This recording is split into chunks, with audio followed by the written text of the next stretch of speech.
ลืมเบิ่งอันนี้พี่น้องเอ้ยในเล็กนี่เฮาสิเก็บไปหมดไปใส่เฮือนประตูอันนั้นมันแหละคันเรือนี่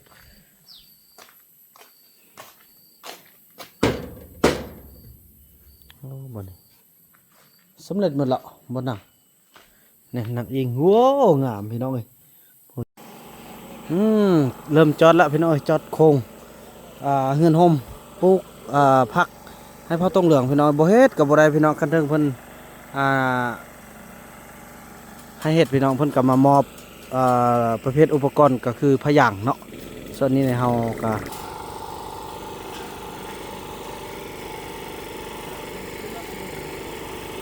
ขอบใจ FC ผู้มีน้ำใจแบ่งปันเหมือนฟ้าบันดาลให้สร้างรายการนี้มาสวยเหลือคนทุกข์คนจนหรือคนด้อยกว่าด้วยแห่งศรัทธาบุญนำพาได้มาร่วมทาง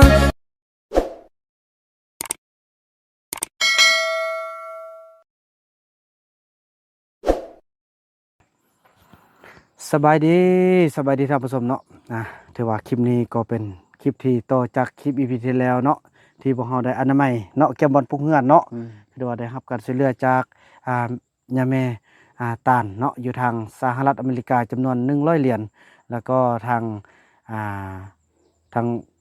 ลุงเธอเนาะหรือว่าเนี่ยก็พี่น้องเอ้ยเดี๋ยวบ่าวนำจะบ่ค่อยชื่อเนาะกับป้ายงเนาะสนามานเนาะอ่าน่าจะเป็นลุงเธอสนามานพี่น้องเอ้ยเนาะลุงเธอสนามานแล้วก็ป้ายงสนามานอยู่ทางสหรัฐอเมริกาเพิ่นก็ช่วย200เหรียญพี่น้องเอ้ยเนาะพวกเฮาก็จะได้ไปเบิ่งว่าเรื่องเศร้าว่าเรื่องอิฐเนาะว่าเรื่องอีหยังต่างแล้วก็ไปลมเบิ่งในสร้างหลายๆบ่อนให้เพิ่นมารับเมาพี่น้องเอ้ยเนาะเพราะว่านั่นได้เพิ่นก็อยากได้ห้อยอยากได้เฮือนแล้วพ่อแม่เพิ่นก็ช่วยมาจนถึงขนาดนี้ฉะนั้นเบาบ่นำก็จะขอเป็นสะพานบุญเด้อขอบอกขอบใจขอบคุณขอบคุณเนาะพ่อเนาะอันนั้นแล้วอีพ่อมีอันดีๆเด้อมีอันแล้วลูกสิไปซื้อเสาเด้อลูกจะเก็บไปซื้อเสาซื้ออิฐเด้ออิฐแล้วก็เก็บสังกะสียังมาปะหั่นแล้วก็เอาในบ้านมาช่วยกันเด้อเติมอีกประมาณ2มื้อลงมาฮอดเด้อ2มื้อนี่พอมีอันดีๆอันนั้นก็ออกหมดเลยนั่นเด้อออกหมดห้าวนี่ก็ออกเลยห้าวตะเครื่องออกหมดเลยเด้อเขาออกหมดเลยโดยไว้เป็นแป้นแล้วก็ปลูกเงินงามๆเนาะเด้อสิแท้ยาพร้อมโอ้ได้แห้งดีซะนะแห้งงามแท้ยาออกเด้อกองไว้บัดแห้งแล้วก็จูดทิ่มลูกกลับก่อนเด้อลูกจะไปเบิ่งนั่นล่ะเรามาพบกันเนาะไปพี่น้องเอ้ยเนาะจังซั่นล่ะเดินทางพบกันต่อไปพี่น้องเอ้ยเนาะเด้อลูกกลับก่อนเด้อโดยไปพี่น้องเอ้ยในวางเวียกวางงานให้เพิ่นแล้วโดยนี่พี่น้องเพิ่นก็ขอบใจ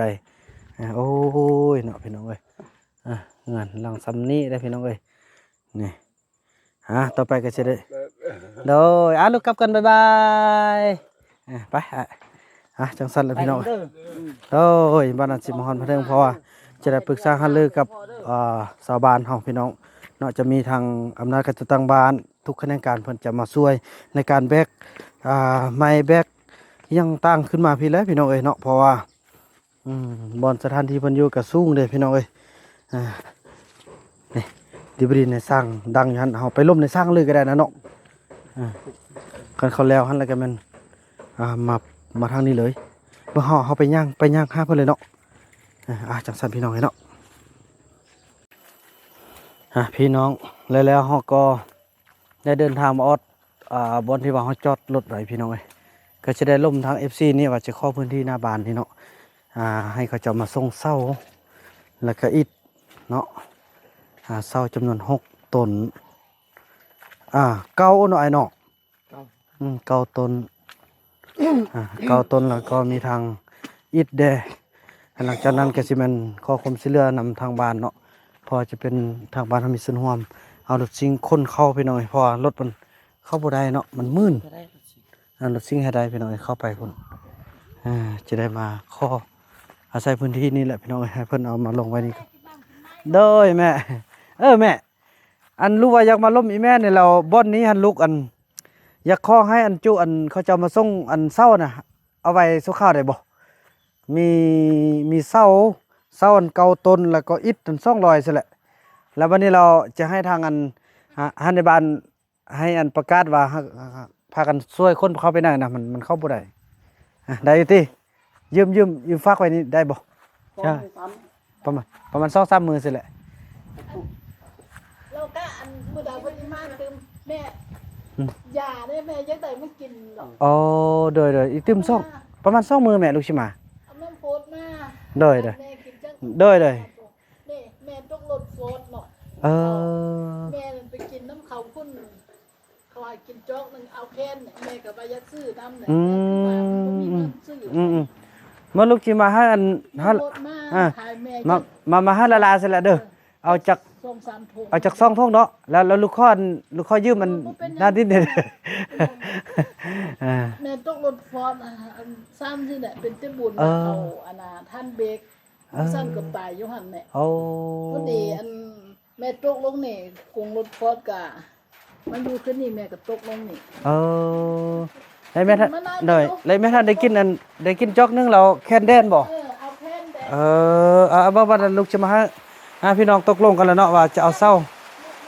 มาไว้นี่แล้วก็เอาอิฐมาไว้นี่พี่น้องเอ้ยแล้วก็จะไปสั่งมาไว้เลยพี่น้องเนาะยังต่างพี่น้องอยู่นี่ป้าอ้าย200สิพอแล้วบ่พอแล้วเนาะพอแล้วเนาะ200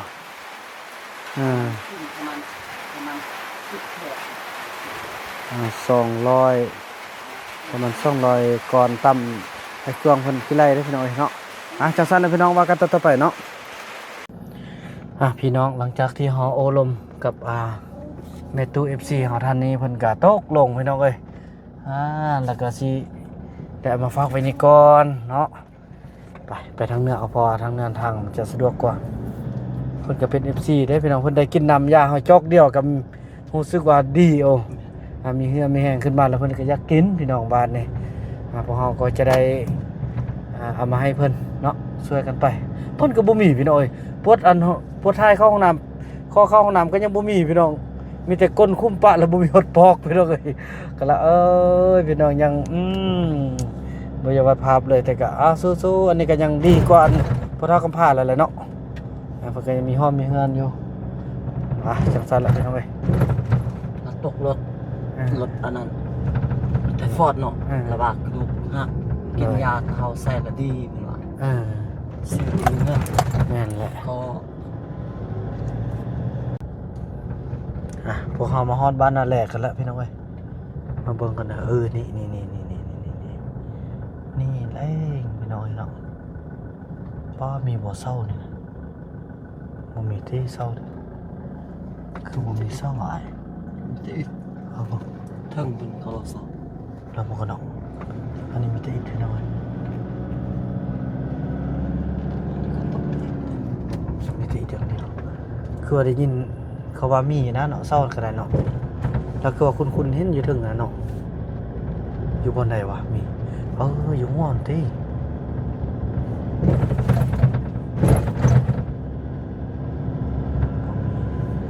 มันบอลเขาเฮ็ดทอนที่ไอ้ถึงนะ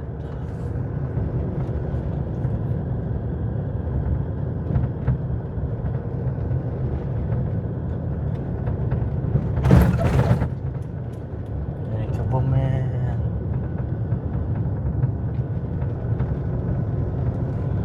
น่าจะเป็นอยู่ห้องบ้าน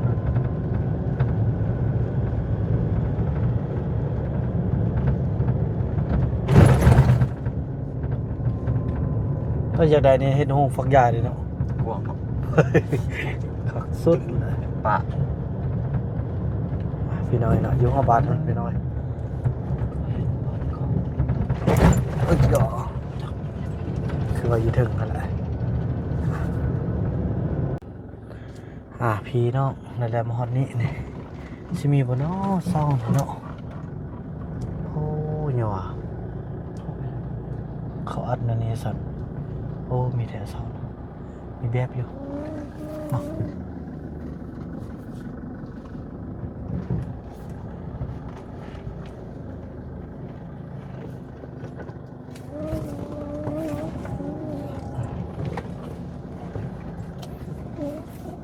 โยไปทำมันเนาะ ดีกว่า พี่น้องเอ้ยไปเบิ่งแล้วเขาเจ้าบ่อยู่แล้วก็เช้าก็มีแต่เช้าแบบ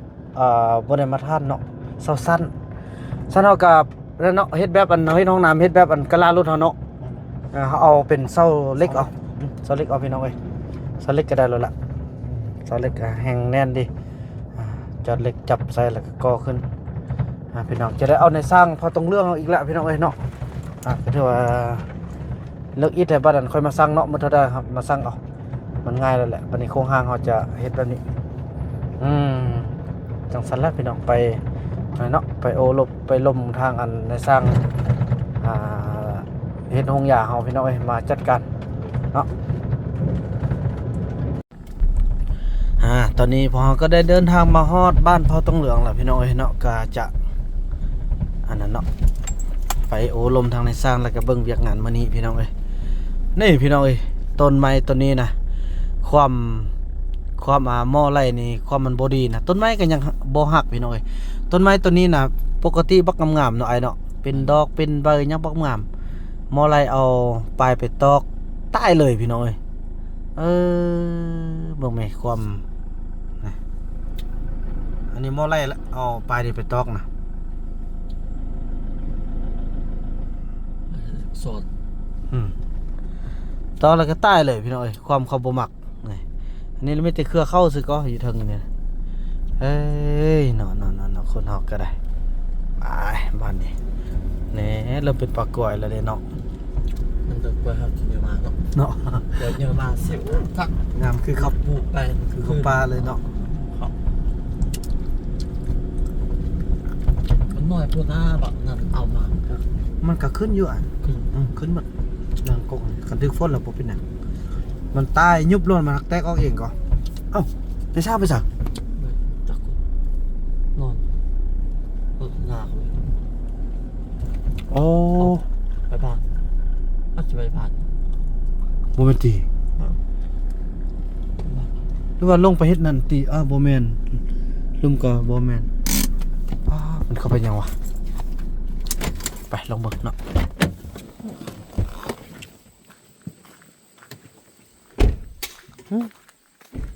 พากันไปยัง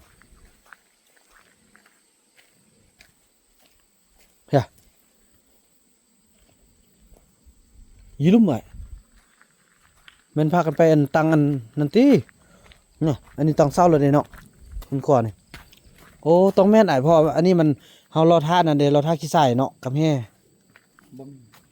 นะ บ่มีแห้ นี่เป็นเฮือนครัวพี่น้อยนะวันที่จังอยู่ครัวกินนี่ละลงลุ่มหมดละไปเถอะ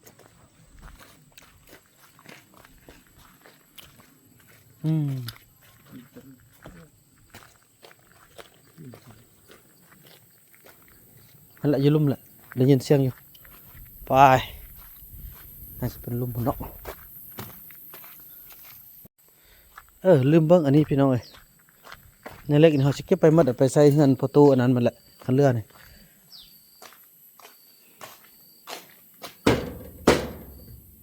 โอ้บ่นี่สำเร็จหมดแล้วบ่หนังเนี่ยหนังอิงโว้งามพี่น้องเอ้ยพุ่นหนังอิงสวยงามนี่โอ้คักบนเมียนรถ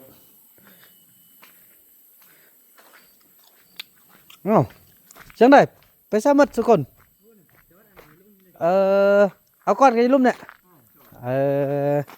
แหน่ไปเฮ็ดโค้งกันนั่นพี่น้องเอ้ยอันนี้หุงบ่โอเคหุงละนั่นนี่นะไปเบิ่งอยู่ลุ่มพี่น้องเอ้ยเบิ่งผักสนามอยู่ลุ่มพี่น้องเอ้ยเป็นเฮือนโฮมนี่ก็ทิศสีน้ำของกระเติงพี่น้องเนาะเขาต้องได้เห็ดพี่น้องเลยเห็ดกันเขาปลูกเขากับมีแต่ว่าตักหญ้าแล้วตอนนั้นวัดฤดูฝนนี่เรียบร้อยแล้วเด้โอ้งามแล้วเนาะ เลยวะพี่น้องเอ้ยงามเนาะไปเราไปเบิ่งเนาะ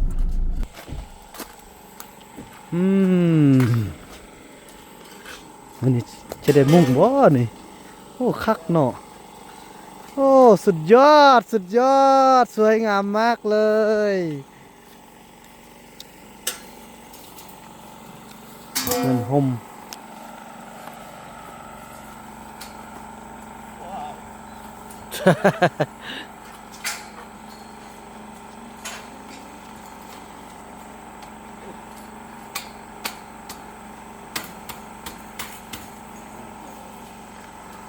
ระวังเด้อเบิ่งจับใส่กันจับใส่กันมาจับใส่กันไอ้เอ้ยจับใส่กันจะได้จอดแล้วมันจึงอยู่พี่น้อย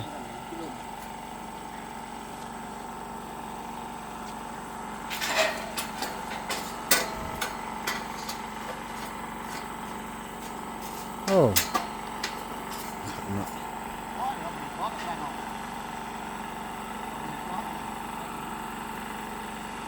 เช่ ซึ่งเขาบอกว่าเอาไม้เฮ็ดเด็กเอาเล็กเฮ็ดครับบอกว่าเอาไม้เฮ็ดเอาเล็กเฮ็ด เล็กกุ้ม เองเด้อมันหน้ามาหักประยุกต์เอาไว้ทำตาที่อ้าวไปนี่เลยแหละตัดใหญ่เนี่ยไอ้หัวคุณมาเท่าไหร่เขาไม่ค่อยดีอ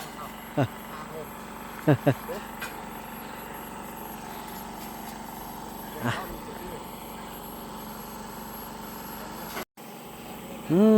เริ่มจอดแล้วพี่น้อยจอดโครงเฮือนห่มปลูกผักให้พ่อต้องเหลืองพี่น้อยบ่เฮ็ดกับบ่ได้พี่น้องคันเทิงเพิ่นให้เฮ็ดพี่น้องเพิ่นก็มามอบประเภทอุปกรณ์ก็คือพะยางเนาะ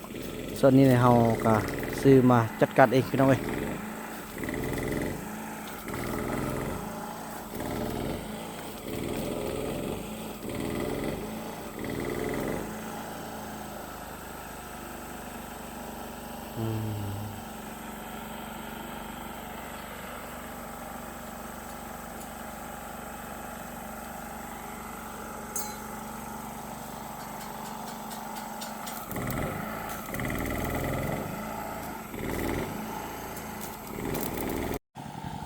พี่น้องเลยแล้วก็ค่อยคำยำแหลกกันมาแล้วพี่น้องไอ้เนาะก็ถือว่าจอดโค้งใกล้จะสำเร็จพี่น้องเอ้ยเป็นมื้ออื่นพุ่นละจึงจะได้มุ่งแล้วก็จะได้ย้ายไปมื้อนี้ก็ค่ำแล้วพี่น้องไอ้เนาะตะเวนก็ตกดินแล้วพี่น้องเอ้ย5 โมงกับ38 นาทีกันละนี่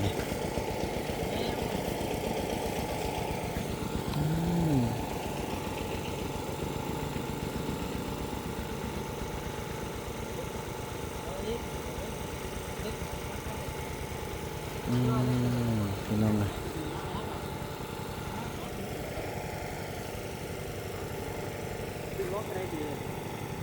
พอจะได้ฟังลงตึมเลยพี่น้องเลย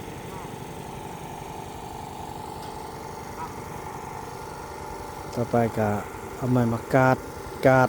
ตักยาเท่านั้นในบ้านนี้สิยากยังในอนาคตพี่น้องเลยเนาะ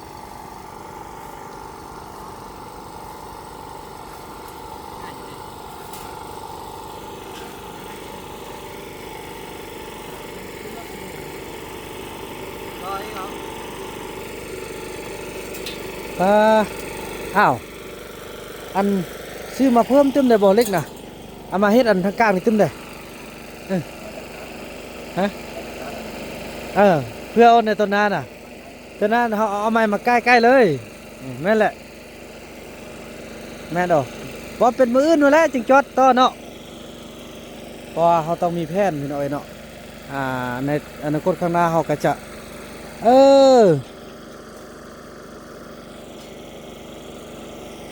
นี่ออกกายหันเนาะกายหันเป็นบอลตักหญ้าอย่างต่างในอนาคตพี่น้องเอ้ยเขาก็ต้องได้เฮ็ดเอานี่แหละ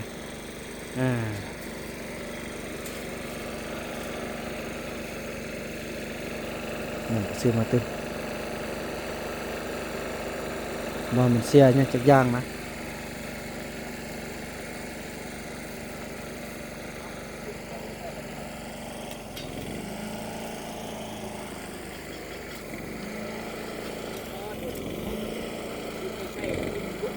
ผู้ใด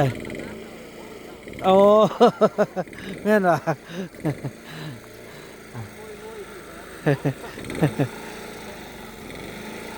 เพิ่นว่าน้ำหอมบ่บ่น้ำหอมมาสานใส่น้ำหอมวินพาดพี่น้องเอ้ยเนาะน้ำหอมอันวินพาดนั่นแหละแต่เป็นรุ่นสีดำรุ่นของผู้ชายนะ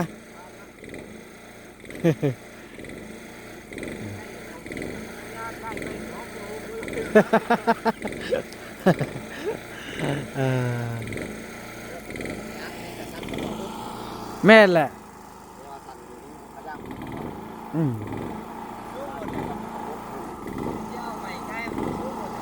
บ่สูงดอกเพราะว่ามันห่างจากนาดินไล่ย่านหลักสูตรเขาเจ้าเนี่ยห่างจากนาดินเป็นเม็ดพุ่นน่ะพอดีเลยพอดีเขาฟังลงเด้พอดีละสำนี้น่ะ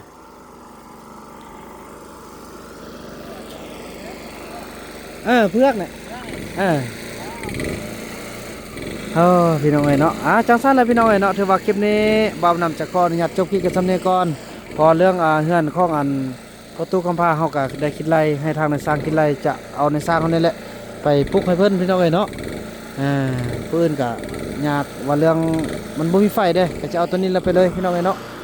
แล้วก็ว่ากันตอนต่อไปพี่น้องเอ้ยคลิปนี้บ่าวนำขออนุญาตจบคลิปกันสำนี้ก่อนเด้อแล้วพบกันใหม่ในคลิปต่อไปเนาะคลิปนี้บ่าวนำขอกล่าวคำว่าสำบายดี